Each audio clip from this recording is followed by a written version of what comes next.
시청자 여러분 안녕하십니까? 지방자치 중점 소식을 전하고 더 나은 지방자치의 방향을 제시하는 지방자치 1번지입니다. 세종특별시에 지난 16일 최고 198mm의 폭우가 쏟아지는 등 토사 유출과 하상도로 침수 등 피해가 잇따랐는데요. 이에 이춘희 세종시장이 집중 폭우 피해 현장을 둘러봤습니다. 이 시장은 침수와 토사 유출 등 피해가 잇따르자 재난안전대책본부에 들러 상황을 파악한 뒤 조치원읍 우길아파트 지하차도 침수 현장과 전이면 솔티고개 등을 둘러봤습니다. 이 시장은 예방활동을 강화하고 수시로 현장을 체크해 침수나 붕괴로 인한 피해가 없도록 만전을 기해달라고 당부했습니다. 김부겸 행정자치부 장관이 평창올림픽 성공을 위해 적극 지원하기로 약속했습니다. 김 장관은 지난 14일 2018 평창 동계올림픽 및 동계 패럴림픽 개최지인 강원 평창과 강릉을 방문했습니다. 이날 스피드스케이팅 경기장인 강릉 오발을 방문해 조직위 관계자의 설명을 듣고 피겨와 쇼트트랙 경기가 열리는 강릉 아이스 아레나도 들러 추진 상황을 점검했습니다.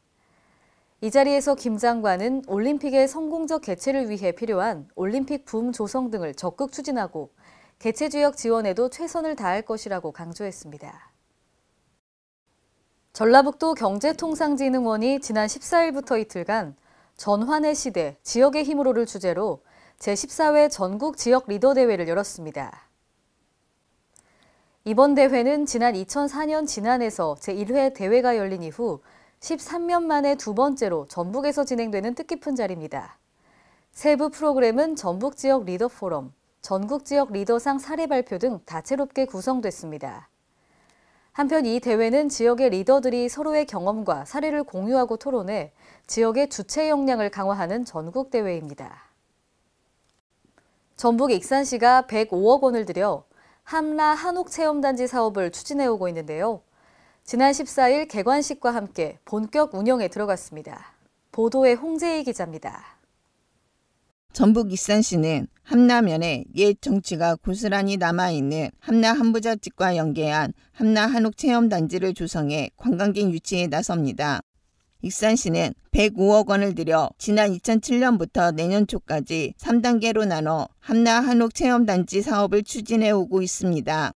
시는 이에 따라 숙박동, 음식점, 찻집, 화장실, 공원, 주차장 등의 2단계 사업을 완료하고 14일 개관식과 함께 본격 운영에 들어갔습니다.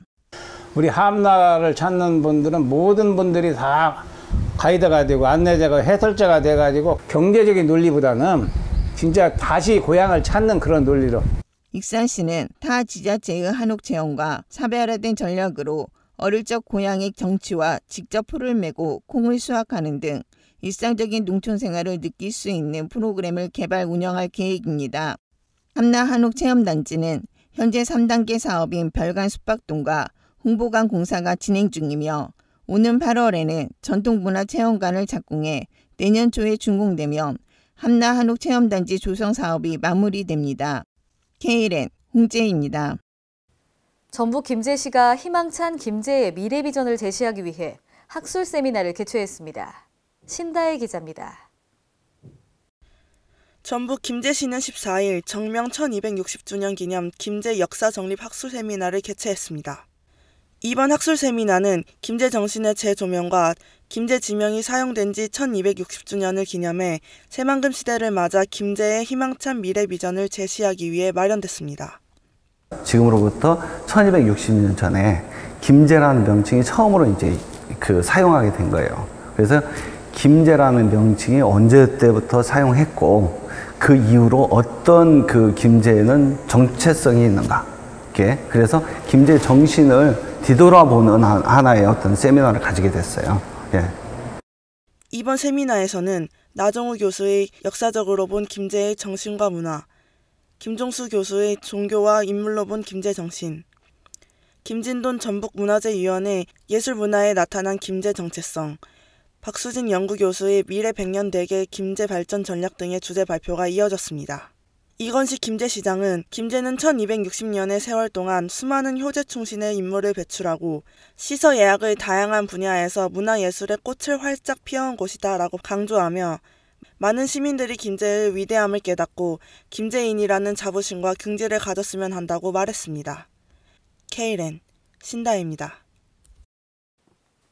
오늘의 단신 뉴스입니다. 행정자치부 국가기록원은 올해 공개재 분류 대상인 비공개 기록물 15만 건 가운데 우선 1차로 2천여 건을 공개했습니다. 이번 공개되는 기록물 중 관심을 끄는 기록물은 포도주 수입 개방 및 대통령 보고 자료 등 경제와 관련된 기록물인데요. 올해는 포도주의 수입 개방이 이루어진 지 30년이 되는 해로 해당 기록물을 통해 개방 시기 조정에 대한 각 부처의 검토 내용 등 우리 정부의 대응 방안을 살펴볼 수 있습니다. 또한 세계은행 보고서, 국민투자기금 통계 및 재정 관련 주요 지표 등 당시의 경제 상황을 알려주는 자료들이 포함되어 있습니다. 공항 주변에 사는 주민들의 생활 불편을 해소하기 위해 내년부터 냉방시설 전기료 지원 기간이 4개월로 늘어납니다. 국토교통부가 이처럼 공항 인근에 거주하는 주민들에게 냉방시설 전기료 지원을 확대하는 것은 공항 소음방지법 시행령 및 시행규칙이 개정돼 오는 18일부터 시행되기 때문인데요. 공항 주변에 거주하여 냉방시설 전기료를 지원받는 가구는 7만 6천여 가구로 집계됐습니다. 또 1, 2종 근린생활시설과 오피스텔도 주거용이면 냉방시설 전기료 지원 대상에 포함시키기로 했습니다. 이상으로 지방자치 1번지를 마칩니다. 시청해주신 여러분 고맙습니다.